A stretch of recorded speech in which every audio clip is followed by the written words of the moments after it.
What am I going to do? You simply won't die.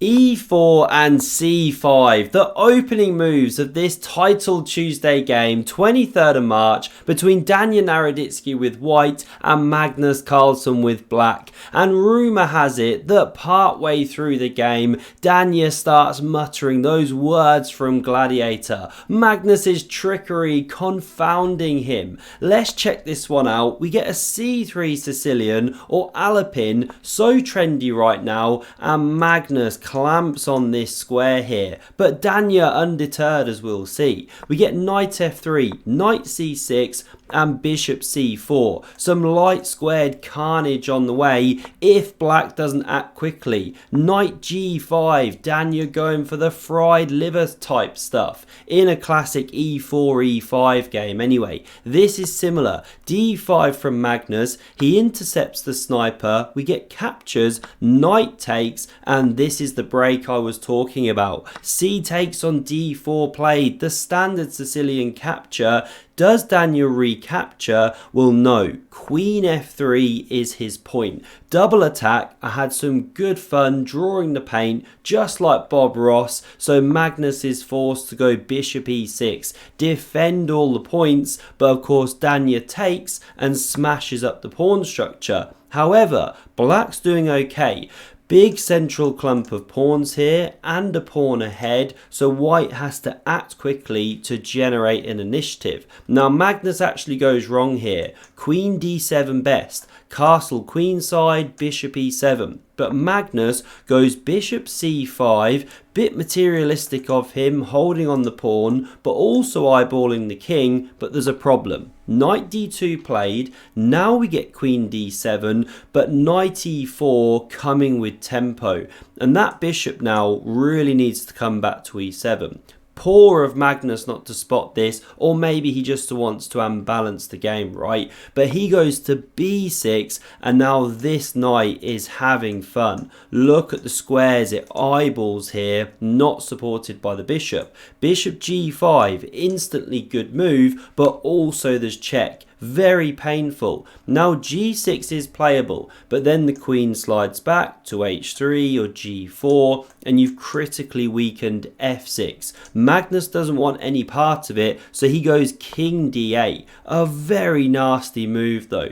Big attack now coming for white, and Danya finds the right starting move, bishop to b5. Simple threats eliminate the defender of this central pawn here. How does Magnus respond? Well, he goes for a queen exchange. Loves the endgame stuff, right? But it's difficult to defend. You know, if you go bishop c7, tuck back, well then there's knight c5. Hopping with a vengeance. If queen c8 to cover the points, then there's queen f7. Just big problems for black. So Magnus goes for this one.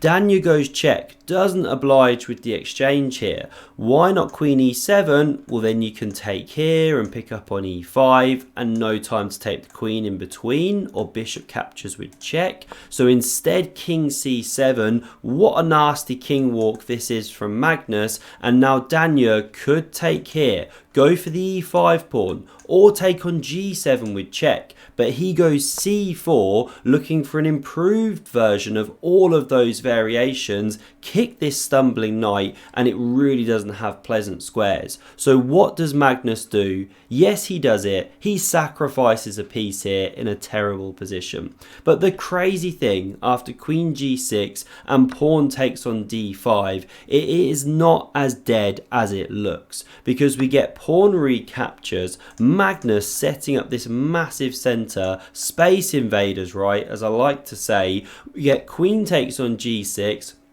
pawn recaptures, double G's there. Only Magnus could be an entire piece down, dodgy pawn structure, and still fighting, and watch how the game proceeds from here. So rook e8 played, coming behind the pawns, keeping an eye on some knight jumps.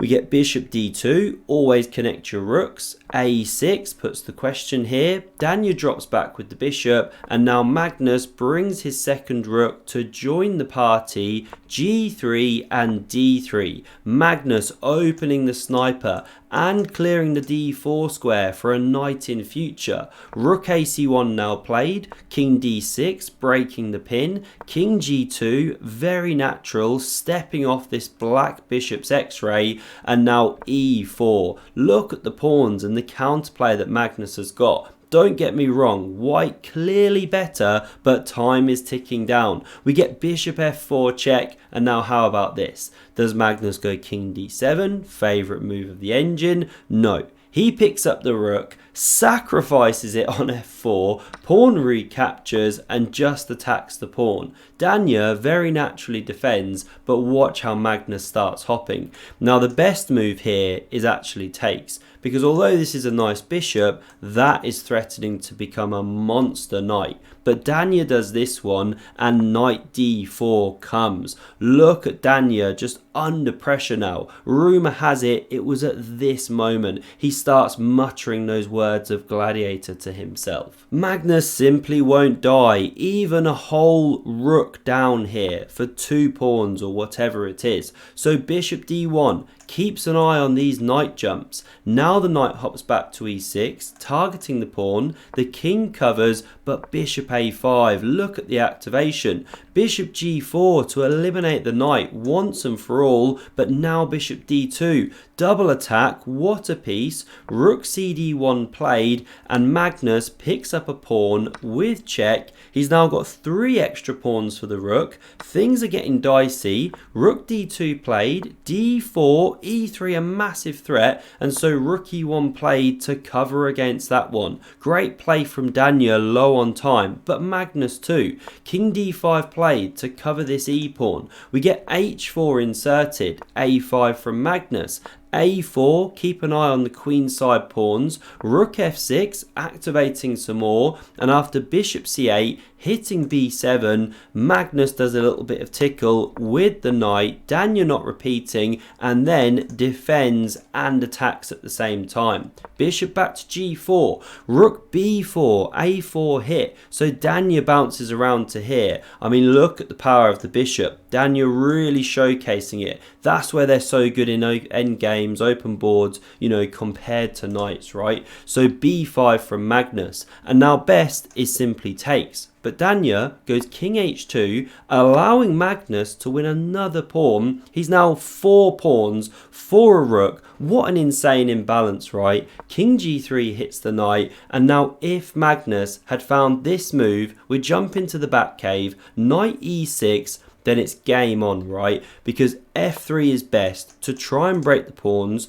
No e3 or the rook takes on d3, but knight c5 best. This is the point of this knight maneuver. Whoops.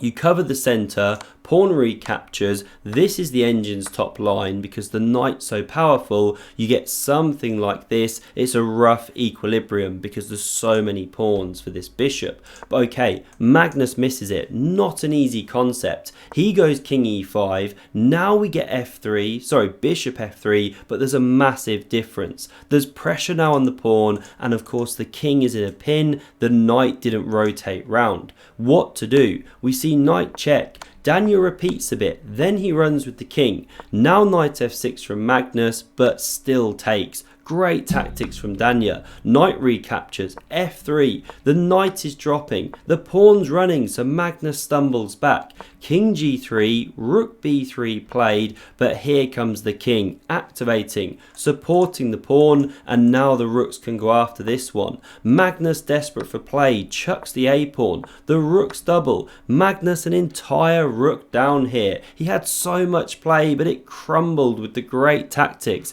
courtesy of Danya. Rook b1, rook c5, the rook invades here, and after a4, rook e8 check, Magnus does chuck in the towel, and Danya gets the job done. Why did Magnus resign? if king f6, let's say, you know, you're being driven away, the d pawn drops, the a pawn not long for this world. This is one sample line, you know, you can just come around and soon enough you corral that a pawn and you're just simply a rook ahead, right? Nothing left to say. This, the final position. Great battle. Magnus makes you work for it. If you enjoyed, smash subscribe. We've got the Grenka tournament coming up very soon. Apologies, stumbling on words. I've had a long day. I hope you enjoyed, and for another epic Magnus game, check out the video on screen. Thanks a lot for watching and see you soon.